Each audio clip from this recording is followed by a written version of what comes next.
A loyal dog moves to a rural family home with his owner, only to discover supernatural forces lurking in the shadows.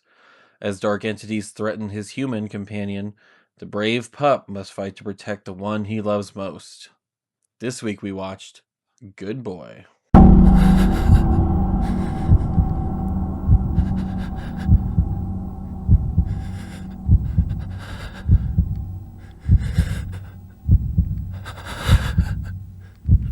Hello?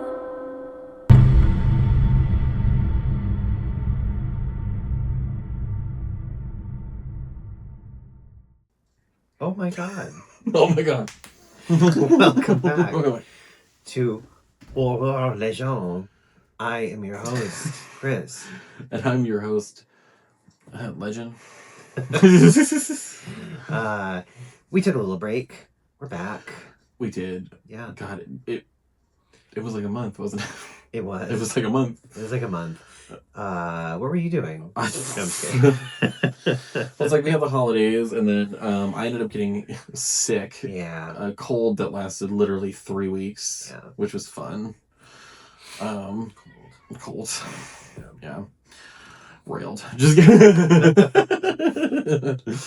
Yeah, I literally had a cold and was in bed for like 3 weeks with like immense body pain and stuff. Luckily, it went away before I started a new job also. Ooh. So that's another reason, is because I was starting a new job. Yeah. At an art museum, which is great because I wanted to do that again. Yeah. And be surrounded by creativity and artwork. Yeah. Bougie. But yeah, it was sickness, starting a new job. Down with the sickness. Down with the sickness. Sorry. And don't copyright us. I'm just kidding. Yeah, what were you doing? Why were you busy? I'm like, not much. Not much. Just sat in a dark room, turning a lamp on and off. That's pretty much what I did. Yeah. For 3 weeks. No, one thing I did do though, because we were supposed to do like Christmas horror movies, which we were gonna do Anna and the Apocalypse. Did not. We'll wait till next year. We'll watch it then. And we were getting because we had plans to do Anna and the Apocalypse. We had plans to maybe do Gremlins. Like Christmas horror movies, like maybe Silent Night, Deadly Night. You know those. There's so many good ones. Bad ones too. Bad ones too. But yeah, it just circumstances did not allow. One thing I did do while I was dying in bed was every year I rewatch the original Black Christmas just because it's one of my favorite horror movies in general. I mean, I could watch it any time of the year because I love that movie so much. But I decided I'm gonna watch, because I had already seen the 2006 remake, but I decided to watch the 74 one, the 2006 remake, and the 2019 one all back to back. Yeah. Just because. And I gotta tell you, as much as I don't like the 2006 one because it went for shock value and changed the original story into some incestuous backstory where the mom fucks the son and they have a daughter and that's who Agnes really is and all that shit. The 2019 one was so stupid. Really?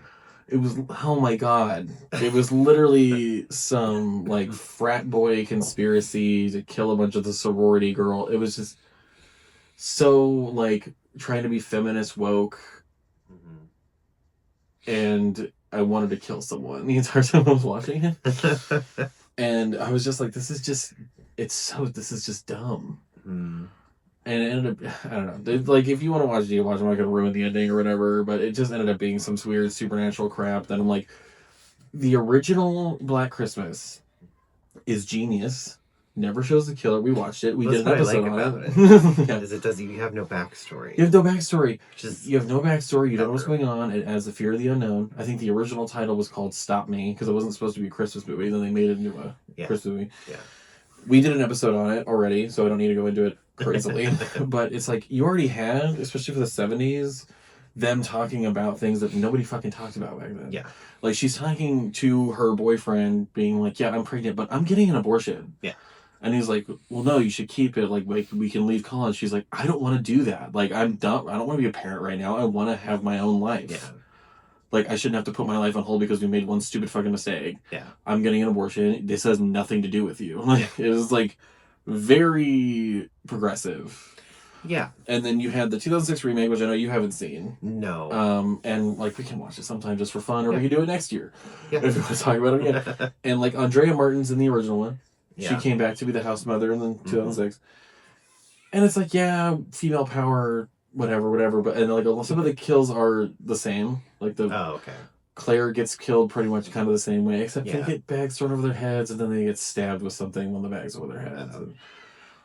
For some reason, Billy now has to have this whole backstory where it used to be his house, and he's got some weird skin condition where his skin's yellow, like it's just jaundice, and like interesting. His stepdad's super abusive, and he's weird, and then the mom ends up having sex with him, and then they have Agnes, and that's where Agnes comes from, and she's all creepy, and she's really the one in the attic murdering people, and then Billy gets out of a mental asylum and shows up, and now they're both killing people. We don't need all of that. He makes cookies. He makes cookies by killing his stepdad and using a cookie cutter to cut his back skin off and turning him into cookies and eating them. Okay. It's all like that, but that's what horror movies were in the mid 2000s. Was shock value. It was all fucking shock value. Yeah. A lot of them, not all of them. A lot of them were shock value and stupid like that. It's just like it wasn't needed. Mm-mm. It was not needed to go that far with it. Yeah. They made like one reference to the original because the mental asylum was called the Clark Mental Asylum because the original director's name is Bob Clark. Oh, okay. Who also did A Christmas Story. Yeah. And then, the 2019 one was like sorority boys being possessed by this former fraternity president and killing sorority girls.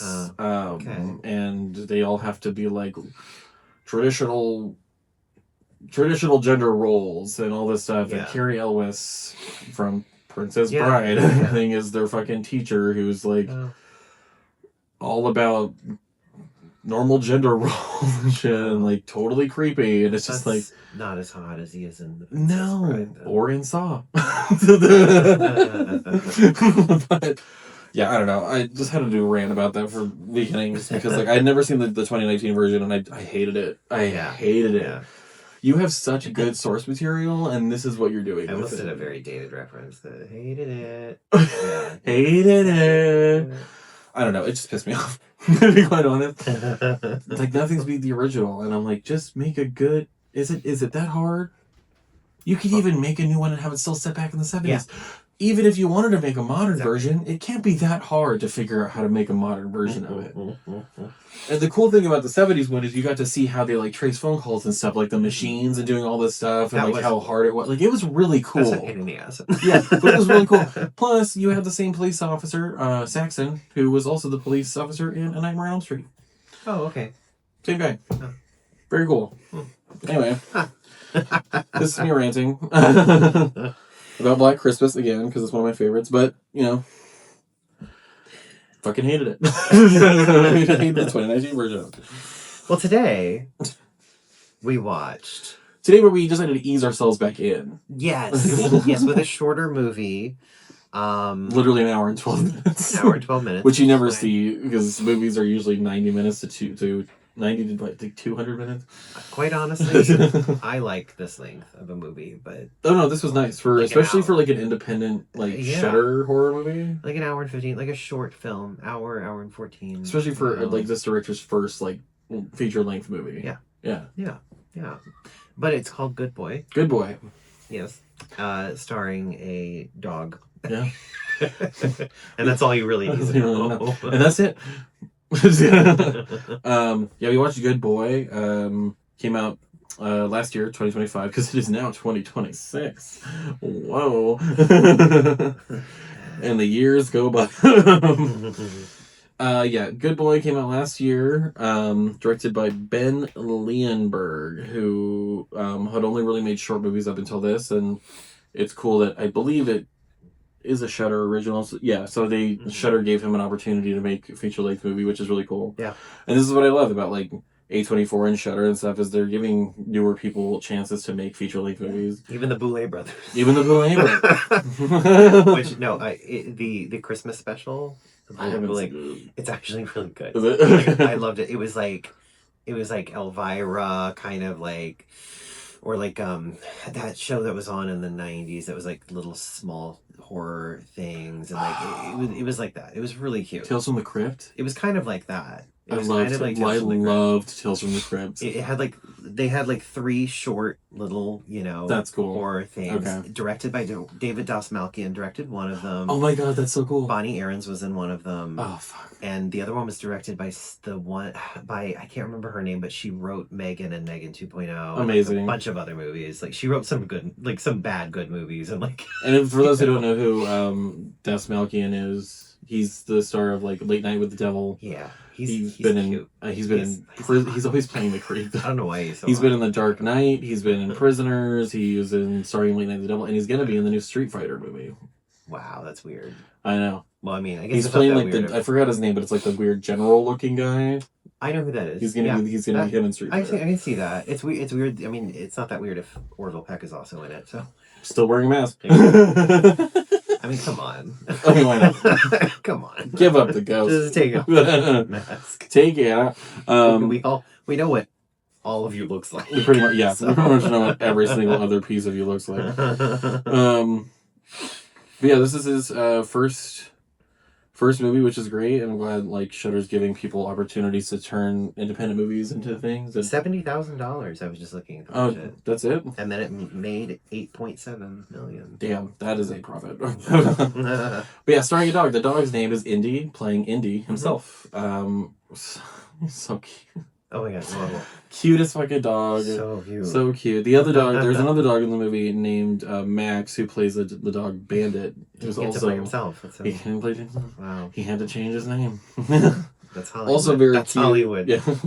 Also very cute, classic golden retriever. Yeah. Specifically, a Nova Scotia duck tolling retriever, as I'm looking here. Oh, that's what Indy was, yeah. Oh, that's what Indy is. Yeah. Sorry. The other one's a golden retriever. No, it's a golden retriever. Yeah. We got Shane Jensen, which I don't really know him from anything else. No. I could check. So I don't know him from anything else. Yeah. Ariel Friedman, who played the sister. So he plays Todd, the main character, and the sister, played by Ariel Friedman, plays Vera. And like, this movie does not show their faces, like ever. Like you see them barely every once in a while. Dead in the bed. You see his face when he's dead. Yeah, in the bed. It was a really cool choice the way they filmed it. Pretty much every angle was at the dog's level. He dies, level. by the way. I gave it up already. Not the dog. No, not the dog. The guy. The director actually came out pretty early when this movie came out and said the dog does not die. Yeah. So you don't have to worry about watching a dog die. He knew that people would not go see it. And then Larry Fessenden played their grandfather. Now, I'm remembering who he is. Okay, he has a recognizable face. The couple in the beginning of the movie You're Next, the one that gets killed first, the neighbors, he's the guy. Oh. He's the guy. Yeah. That's right. I was like putting it together because he wasn't one of the people in the masks, and I was like, "Who is he?" It's the guy in the beginning. I saw he has a very long list on IMDb, but it's bit parts. It's like very bit parts, and I mean, he was okay. The rest of honestly, like the dog was the best actor in the movie. My issue fully wasn't. He was good. He was their acting sometimes. Sometimes it was the writing they gave the. Oh yeah, it wasn't good writing. People actors. No. Yeah. The human actors. It wasn't good dialogue. Yeah. No, and I'm not complaining about him him talking to the dog and he's having a whole conversation because we all do that. All of us have whole conversations with our dogs or other people's dogs because why wouldn't you? It's just sometimes the dialogue felt like we kind of just threw this in here because we had to. Yeah, a little bit like exposition. It was very exposition. It was very much exposition. But yeah, I mean. Actors, director. It's kind of like, hey boy, we gotta go see your dead grandfather's house. And stuff like that. Yeah, I know it's kind of creepy out here. Yeah, and so it's a cemetery. And then her talking to him, saying that sometimes dogs, see things and smell things. It was just. It was very much like they were all just talking to dogs. It was like they were talking to tell you what's gonna happen, like what's happening. What's happening. Yeah, it was really kind of. It was very expositional. Yeah, it was weird. Anyway. I loved the way it was filmed though. Actually, I thought it was filmed really well. The angles, the coloring, the forest was beautiful. Just like this everything falling like the leaves falling orange with that bluish fog background. Beautiful. Yeah. And it was all filmed at dog height. Yeah. Dog High, you were kind of with him all the time. It never went to like first person, but you were always with him. Yeah, you were always on his level. And I love it when you first kind of see the thing come out of the cave at Bandit, the other dog. It's a shot of his eye, and you just see the reflection of the hand in his eye. That was a really cool shot. Good. Yeah. And it's like, I get it. Like, we had Gianmarco, the comedian, talking about like the dog's not acting; he's just being a dog. It's like, yeah, but like, how hard was it for him to act this good around a crew of people? Yeah. I mean, it says something about the person who was training him. As well. The dog did amazing. Yeah. Like, it was like not only the facial expressions, when he would like look at things, like you could see the dog's like when he was afraid, he looked afraid. Like it was very natural. It was very natural. Very natural. It wasn't like, oh, I can tell somebody's off camera doing this to him. Yeah, it didn't look like that at all. Yeah. It looked like, oh, he's looking at something because he's hearing a noise and doing this thing, and it was very cool. Like, yeah. So, Gianmarco. Yeah. Fuck off. No, I like him a lot. Just kidding. You're funny. Yeah. Kind of adorable. They have this under here as like body horror makes sense a little bit. They have this under here as folk horror. And I'm like, this isn't like on Midsummer level folk horror. No, folk horror. Is it just because it's in the woods? Probably. Like, in a cabin? Well, okay. So let's get into this plot synopsis. Todd. That's his name. Yeah. For some reason, I didn't know his fucking name the whole time. A young man. We only knew Vera's name because it said it on the phone. Exactly. A young man suffering from a chronic lung disease relocates from New York City to his late grandfather's rural uninhabited home. The rural. Uninhabited home in the woods with his beloved dog, a Nova Scotia duck-calling retriever named Indy. Do they ever mention? Because I think the neighbor mentions like, oh, they never found his grandfather's body. Really? I think I missed that scene. It's like, oh yeah, I don't think we ever found your grandfather or whatever. Because like, obviously they wouldn't have. Do you know what? I want him to say, what an odd thing to say. What an odd thing to say. What was that from? It's from a lot of things. It's one of my favorite jokes for some reason, and I don't know. I swear I heard it until like recently. Like, no, we did. We both did, and I don't remember what it was. Fuck. We'll figure it out later. We'll figure it out. It'll come. We're just gonna sit here and use the whole episode to figure out what it was from. Well, I did use it in Idiot Box as well. Oh, you did, yeah. Yeah, what an odd thing to say. What an odd thing to say. I just love that. I don't know why. I think he mentions it because, like, obviously they wouldn't have found his body, and the house is locked up. Because if they did, they would have found Bandit's body at some point. If they would have actually searched the house and the basement. True. Right? Yeah, because they obviously didn't search the basement because the dead dog. There is a dead dog, but it was died a long time ago. Would have died anyway. That was a skeleton in the basement. So yeah. You never have to see a dog dying on camera. No. Todd's sister Vera worries about Todd's isolation at the home, believing the house is haunted and contributed to their grandfather's death there. That's a reach from her, but okay. I love how she's like, I think the house killed him. like what? That's a pretty big reach. That's a big reach. Big reach. Without having any other information. Without giving the audience any information? Yeah. We don't think what happened. Indy immediately senses a presence in the home, often manifesting in shadows and sometimes appearing as a dark, skeletal figure drenched in mud. Yeah, they never fully explain what it is. They don't. It's just something that lives under the house in a cave that's covered in mud. It's cool, though. It's interesting. Yeah.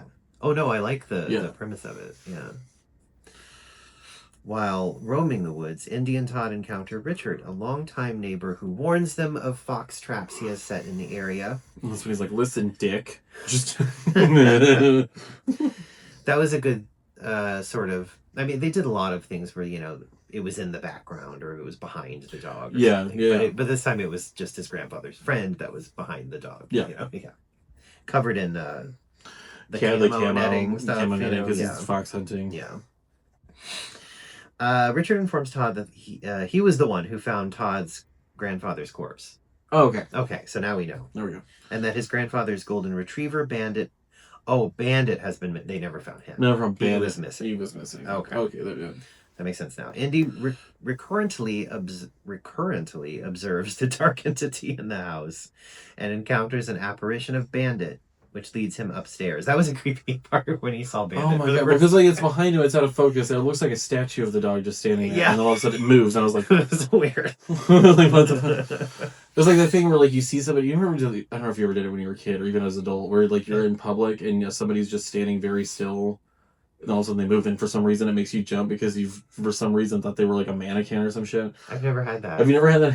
No, I really haven't. I swear to God, as a kid, it was like, I've had it before. Maybe somebody can relate. Otherwise, I'm a crazy person.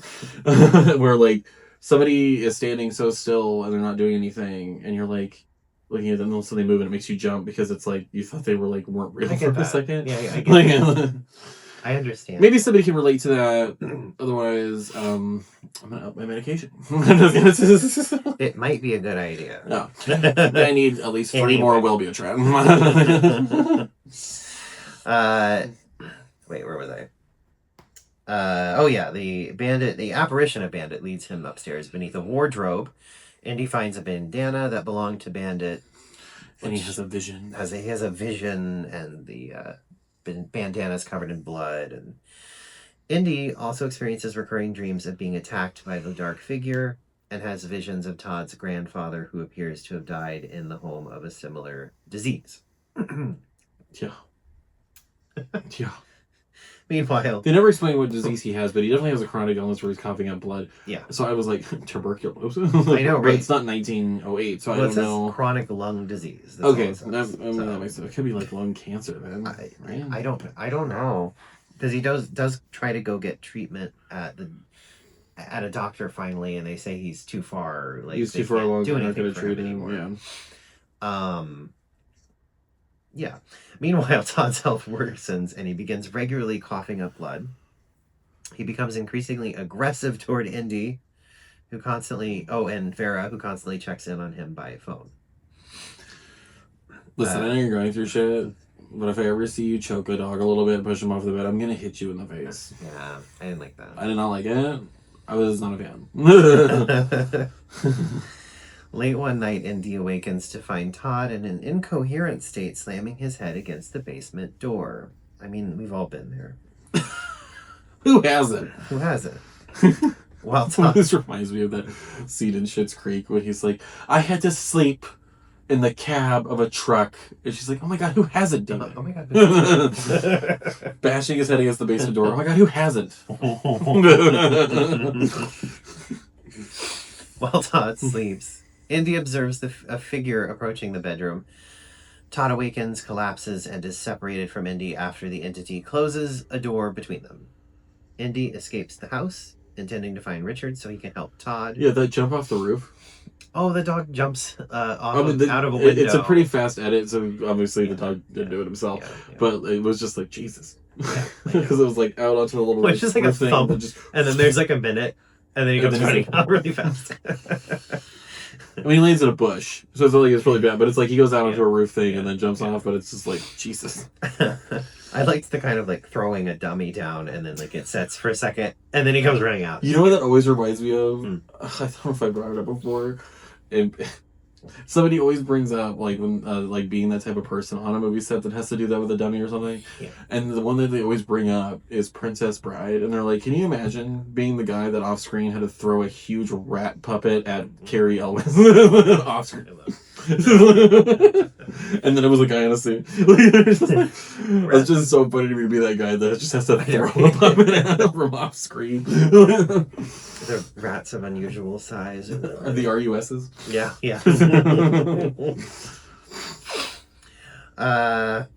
Anyways, running to find Richard through the forest, he becomes caught in one of Richard's fox snares. He's looking for Dick all through the forest. I know, he was searching for Dick all through that forest. Honey, haven't we all? Haven't we been there? Haven't we been there? Honey. You get caught in a fox snare. Is that what you think it is? Or just not what you think what you think it is.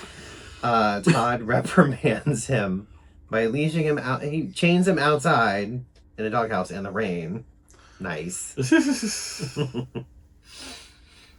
While outside, Indy senses the dark figure and while he's sitting on top of the doghouse, a la Snoopy in the rain. Very cute.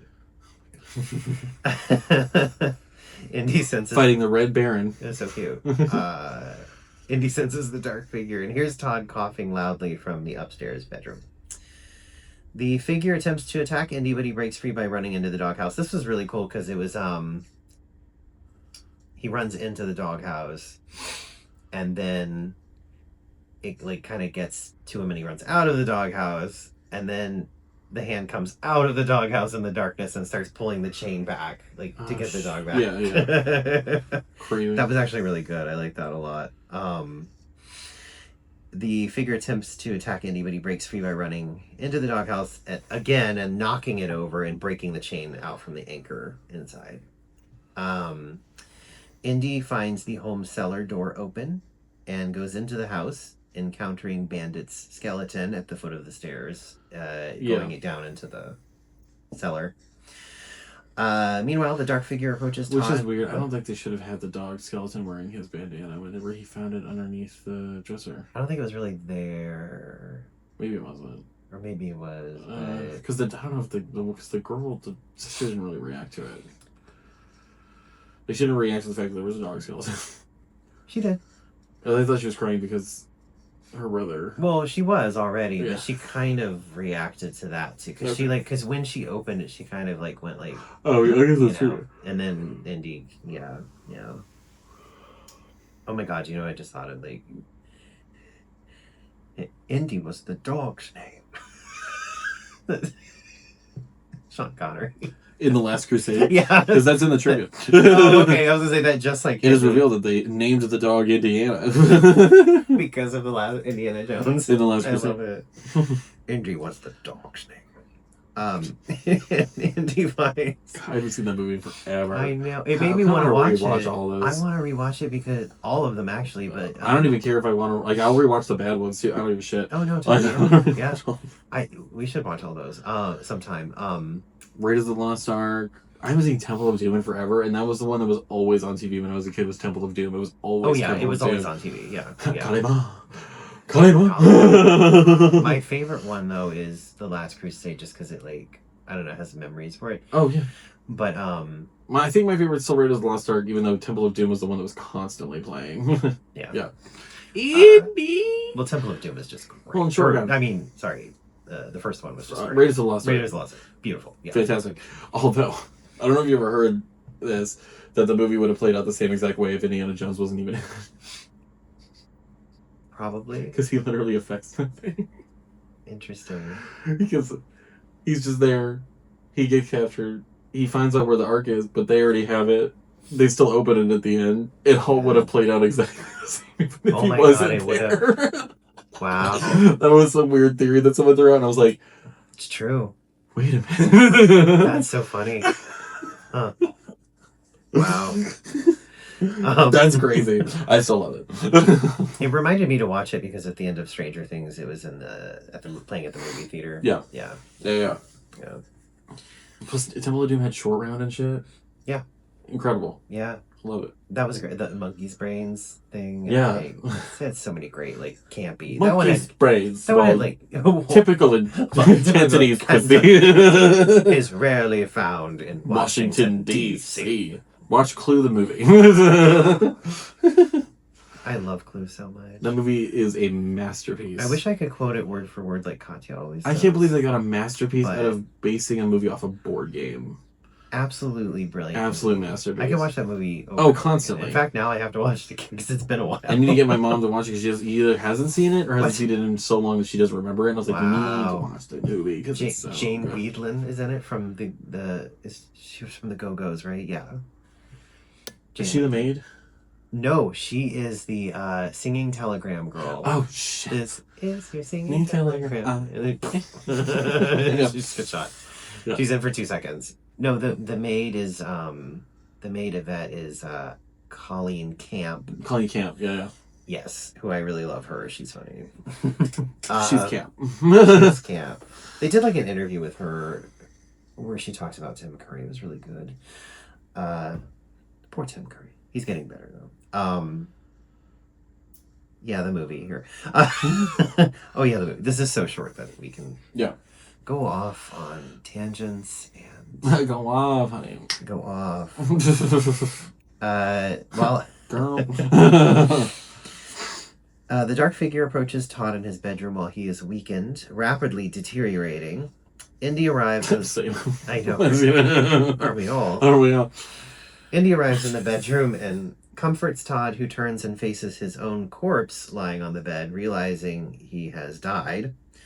Todd is dragged by the figure through the house by the same chain into the basement.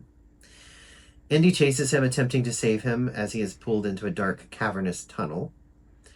Todd, accepting his fate, tells Indy he is a good dog, but he cannot rescue him. You have to stay here before the dark figure seizes him. Well, he's already like turning into him, and then he becomes a skeleton and like melts and like off into the shadows. It's kind of like what he was becoming the next like creepy shadow thing. I don't know, or there's more than one. He's making another one. I don't know. The following morning, Vera arrives at the house, finding Todd's dead body and Indy sitting alone at the bottom of the cellar entrance. Vera tearfully calls for Indy, who pauses after hearing Todd's whistling from the tunnel. Oh, that's what he was hearing. I couldn't hear what he was hearing. Yeah. Before ascending the stairs to her. Instead of going into the tunnel, probably like Bandit did. Well, I think Bandit just ended up waiting outside of there and dying. Yeah. But instead of following Todd's whistle, he decided to leave, which is good because the dog lives. The end credits that follow show various scenes of Indy sticking his head out Vera's car window while they drive through the woods. Like a good boy. At the end. Like a good boy. Like a good boy. At the very end, a whistle similar to Todd's is heard, prompting Indy to get back inside the car. It sticks his head back in. Yeah. So, super cute. Super cute. Yeah, it was good. I liked it. Yeah, it was really good, actually. I liked Dog did amazing. The filming was really good. Yes. Honestly, inspirational to those like making indie films, independent films, even student films, because like it was $70,000, but that had to be like to pay the actors and a bunch of other stuff. But like this seemed like something somebody could do with any camera they wanted to. Yeah.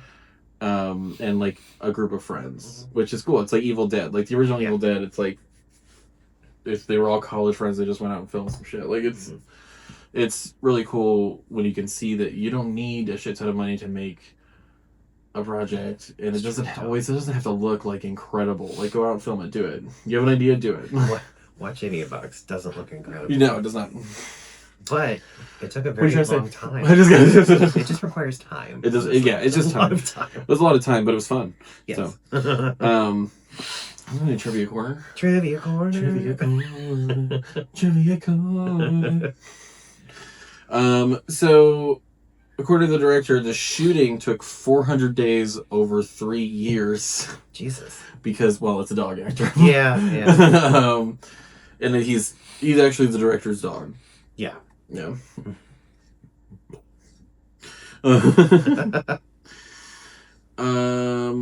After the release of the first trailer, online searches for "Does the dog die in Good Boy" spiked like crazy. Described by some critics as one of the most heartbreaking horror films of 2025. Early in the movie, Todd's sister Vera tells him that dogs can detect medical conditions in human beings. One of the conditions that dogs can detect in human beings is cancer. Yes. Lung cancer. Yes. Yeah. In the beginning, the scene in Raiders of the Lost Ark in 81, where Indiana Jones is fighting numerous men, is briefly shown on the TV, obscured and extremely close up. Oh. In Indiana Jones and the Last Crusade, it is revealed that they named the dog Indiana. Obviously, Indy was named fittingly after the character, so the owner was a big fan of the film. There isn't a lot of trivia on here because it is a small independent film. Yeah. There's a little bit in here, too. So no living human faces are shown unobstructed or in focus until the final minutes of the film. Yeah. The grandfather and actors in old movies are seen on the TV throughout the film. Yeah. Which I thought was a cool way to do that because, like when you did get the dog's vision, it was like a little blurry, a little whatever, and it's like I didn't think they needed to go overly realistic and be like, well, they can only see these certain colors, so we're just gonna, like, they didn't need to do any of that shit. But when they didn't, I just but it was just cool that everything was filmed from his perspective. Oh yeah, totally. No, I loved it. Yeah. Guess what? Well, he had two main what is I think movie influences for this movie. One of which is The Shining. Of course it is. The influence on that was questioning whether the character's experiences are genuine or not, or a psychological. Oh, psychological. That makes sense. And leaving things open to interpretation. That's what he got from that. And then the other one was Poltergeist, which I can definitely see now that that was the main influence of Poltergeist, and I can see that. I also I was going to talk about it because I felt and my gamers out there will know. I felt like very survival horror vibes, and the main one I got was Alan Wake. It's like very like slow, like these weird creatures, and like the way it was filmed and the coloring and everything, it kind of gave Alan Wake survival horror kind of vibes, maybe a little bit of Silent Hill kind of vibes. Yeah. Like obviously not like so much that we're like we're in another town and it's like but like just the vibe of the pacing and the coloring and everything gave those kind of vibes a little bit. I need to play Alan Wake. I haven't played that. Incredible. Yeah. So the second one's a masterpiece. Okay. Like insanity. Like the second one's it was on sale too. The second one's crazy. Okay. If you do get the second one and you don't play the first one, I would just watch like a YouTube recap of it. I think they do give a recap of what happened, and it does make a lot of references to Control because it's the same world, but I don't think you have to play Control. I might. The second one's a masterpiece. But yeah, it's like it just gave those vibes a little bit of just the way it was filmed and the pacing, which I thought was really cool. Even on here it says, according to a Letterboxd interview, Indy the dog's 4 favorite movies are Challengers, oh my god, The Birds, that's funny, The Thing, and Air Bud. That's what tracks. He got the money from this. He showed a short film, and then that won a prize basically at a film competition, and he got money to make a full feature. That's kind of what happened with that movie Lights Out. Yeah. That like 5-minute YouTube short, which is really good. Yeah. And then I think with David F. Sandberg, he won like a film festival thing with it, and whatever studio was like, make the full thing. Yeah. I mean, he even brought back the woman who was in the original short into the movie, and she does the same thing she does, but she's in a shop that she owns, and she can see the thing going or whatever. It's cool. I don't think it has the same impact as the short film, but it was still cool that they let him make like a feature length version of it. Yeah. The dog did not have any formal training prior to the film. Damn, what? He, in fact, was not planning on using his dog for this film. He described Indy, however, as having an intense, unblinking stare and expressive movements he thought would fit. Very true. Which he did. Yeah. He really did. Yeah. People likened the movie to a live-action version of Courage the Cowardly Dog.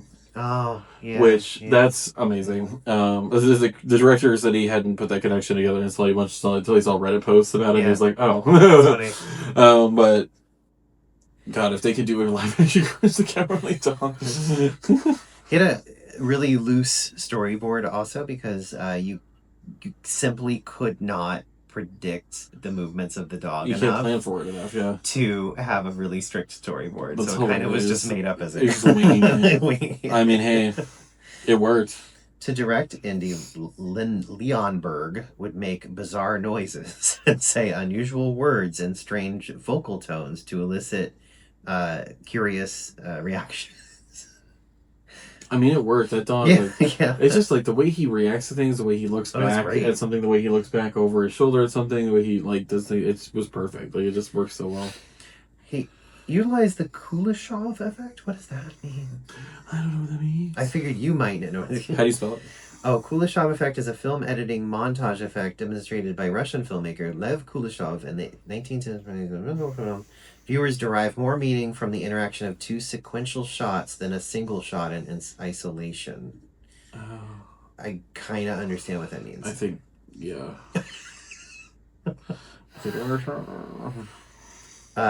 In order to capture the dog's point of view through the whole film, utilize visual techniques such as filming from a low angle to frame Indy in the center. That makes sense. Leonberg would occasionally stand in for Shane as Todd in shots where the character's face is seen off screen, where things he would only do with his real owner. Okay, that makes sense. A stuffed replica of Indy, which Leonberg named Fendi, was used as a stand-in for Fake Indy when setting up various shots and performing stunts, like throwing him out the window. That's funny. Well, I mean, yeah, because normally you would have other people be able to stand in to like set up the shot before you get the actual actors. And all that. Yeah. It's hard to do that with the dog. And I love the production company name for the name of the production company for the film, which he called "What's Wrong with Your Dog." Great. That's fantastic. Great. Yeah. Yeah, that's a good boy. Yeah. What are you giving that? I'm gonna give it. You know what? I'm gonna give it four mud creatures. Yeah. 4 mud creatures. 4 dog chokins. 4 dog skeletons. I'm gonna give it, I don't know, probably like 4 dicks in the woods. Richards. 4 Richards in the woods. But you know, yeah, it deserves. I remember Fire Island too. Okay, I've never been there. That's a place I should go. Never been there. Never been P-Town or Fire Island. P-Town. But yeah, we are back. We're hopefully going to be doing this for the next few weeks back to back. Hopefully. Yeah. If something comes up, we always post. There might be. I am moving at some point, so there might be a week that we have off because of that. Yeah. Depending on schedules and stuff, but yeah, we will keep you posted and updated, and but also mind your business. Really, what's it to you? You're not watching this. Yeah, nobody's watching this. All right, we'll see you next time. Goodbye. Goodbye.